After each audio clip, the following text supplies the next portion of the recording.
Hey guys, time check, it's 11 p.m.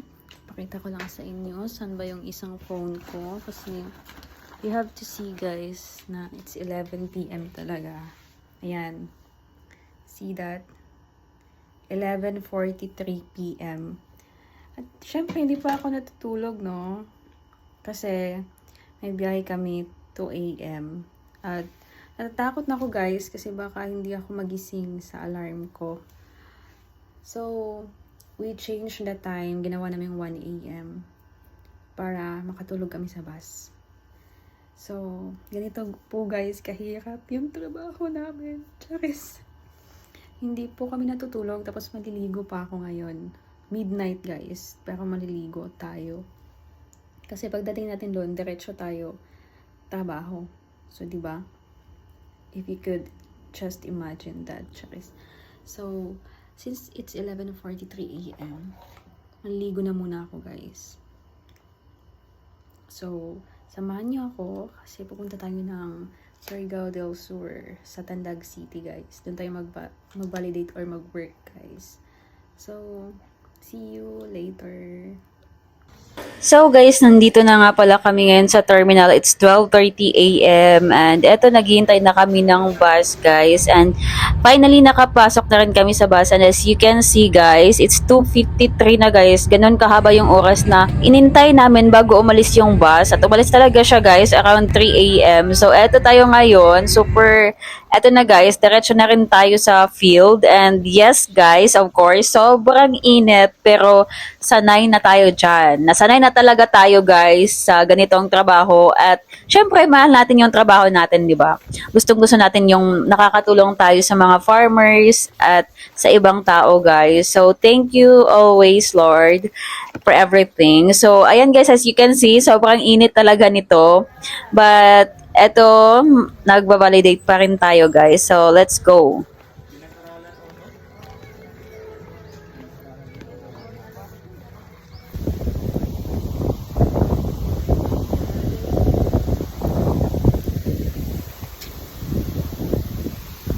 This is our life.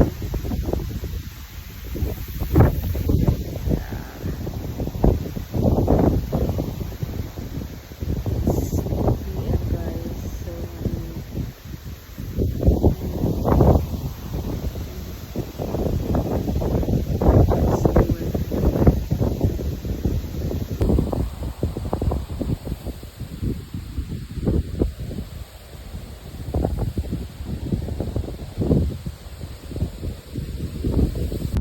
Eto guys, sinabot na nga kami ng gabi. Pauwi na kami guys. And I think makakauwi kami at 7:30 p.m. So, hey guys, so my gosh guys, so di ba nga hindi kami natulog kagabi, like 12 a.m. nandun na kami sa terminal, tapos 3 a.m. umandar yung bus guys, tapos ayun, sa bus na kami natulog, tapos I think 8 or 9 a.m. nakakating kami dun, tapos work agad, tapos mga 7 p.m. nakarating ulit kami dito sa Butuan City. Then, nag-work agad ako guys. And ngayon, it's 9... Ang oras na ba? 9:36 p.m. Ayan, as you can see. So, matutulog na tayo guys. Kasi bukas guys, aalis na naman kami. Biyahe na naman kami papuntang Dinagat guys. 6 a.m. kami magkikita. So, dapat 4 a.m. or 5 gising na ako, di ba? So, grabe na talaga to, guys. Grabe na talaga, Charis. So, see you tomorrow kasi Dinagat tayo bukas, guys. Bye-bye muna for now.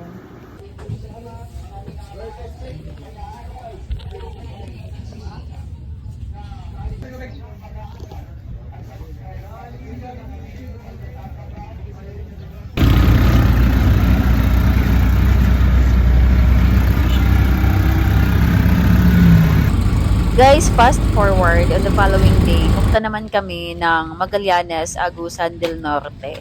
So, ito yung first time na sasakay kami ng bangka papuntang Magallanes, guys. From Butuan City to Magallanes, Agusan del Norte.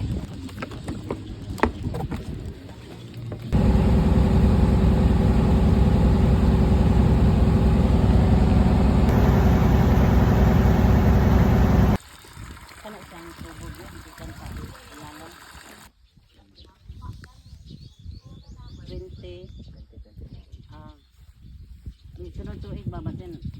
Ngayon mo.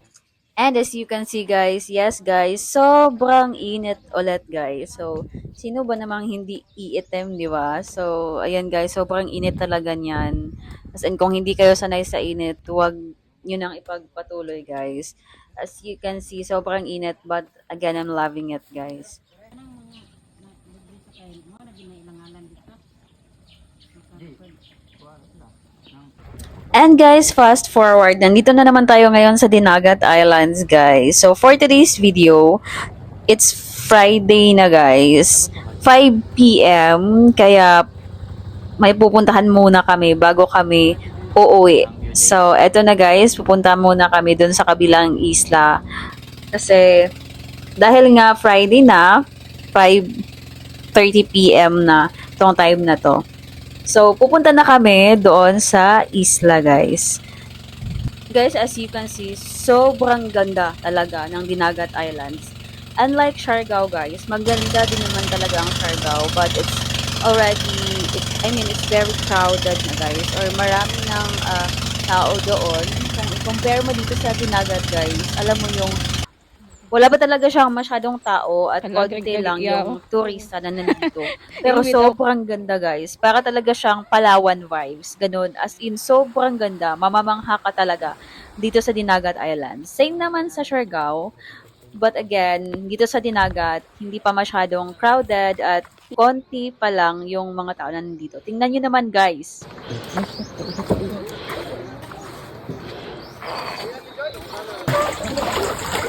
Wala ko sa tong kuan. Ito sa ilang human ko.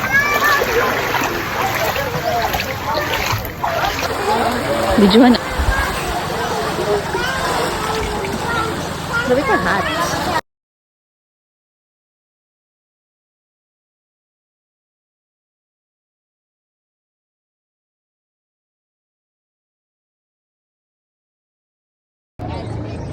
Go, hard. We love Dinagat Islands! One more. Isa pa. Hey. Hey! Isa pa. One more. Wave na wave. Wave.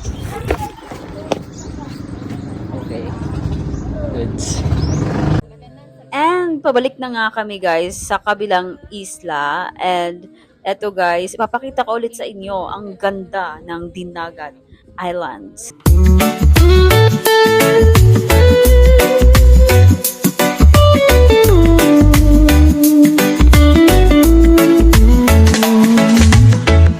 The sun is shining bright. The beach is calling out my name. The waves are crashing gently, and the breeze is blowing through my hair. Summer vibe, it's so right. The feeling of freedom in the air. And for today's video guys, nandito na naman tayo sa Palarong Pambansa 2026. It's Prosperidad Agusan del Sur. And as you can see guys, super ganda talaga dito sa Naliagan Grounds. So ayan guys, as you can see, naglakad-lakad lang muna kami kasi it's 7:30 p.m. and magdi-dinner na kami. Kaya naghanap-hanap muna kami kung saan kami makaka-dinner. At the same time, pasyal-pasyal na muna kami at nagtingin-tingin sa kung anong meron dito guys. At sobrang daming pagkain, sobrang ganda ng Naliagan Grounds guys. Kung saan din ginanap ang Palarong Pambansa 2026 sa Prosperidad Agusan del Sur. So tingnan nyo naman guys, ang ganda talaga ng mga both dito. So ayan guys, as you can see, Agusan del Sur, Palaro to Agsur. So ngayon guys, nandito tayo sa Prosperidad, Agusan del Sur at nagbabalidate tayo. And sabi ni Kuya, kukuha daw muna siya ng buko juice guys, ng buko, para makainom kami ng buko juice. Ang bait talaga ni Kagawad guys. So eto, iinom tayo ng buko juice guys. At sobrang thank you po talaga kuya, kasi kahit alam namin na nahirapan ka sa pag-akyat, pero kumuha ka talaga kuya ng buko nyo para makainom kami ng buko juice. Thank you so much po, ang bait nyo po. And guys, ayun guys, ganito yung buhay sa field talaga. Hindi siya madali, but it's very enjoyable guys. Mai-enjoy mo talaga. That is all guys sa 2 linggo ng buhay ko. Thank you so much for watching and see you in my next video. Bye!